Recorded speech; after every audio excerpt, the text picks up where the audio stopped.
Hi, I'm TJ with EcoElements. Today I want to talk about efficiency of furnaces. This little guy we're looking at right here is an 80% efficient furnace. To get an idea on how efficient your furnace is, if your Energy Star tag has fallen off of it, the way you can tell is if you have a metal stack coming off of your furnace, that's an 80% efficient furnace. If there's 2 PVC pipes coming off of your furnace, you're in the 90th percentile or above in terms of efficiency.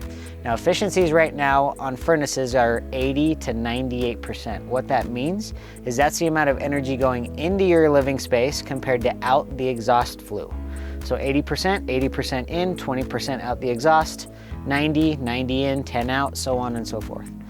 Now, that will give you a gauge on how efficient your furnace is. The other thing you need to do to maintain your furnace is change your filter roughly every 1 to 2 months. Good example here on the house we happen to be in. When we pull this filter out, if it looks like this, you're due for a furnace filter change. Now, you don't have to go super high end on the MERV value of the furnace filter that you buy.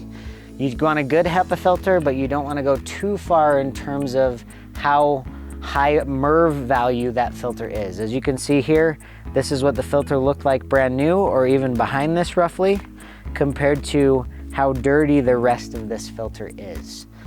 If you change this filter roughly every 1 to 2 months, it'll help your furnace to breathe better, it'll be more efficient, you'll have less wear and tear over time, and your furnace will last longer. Hope this information today was helpful. At EcoElements, our job is to help you make your home more energy efficient and more comfortable. For more information, more tips and tricks, follow us on YouTube, Instagram, and Facebook.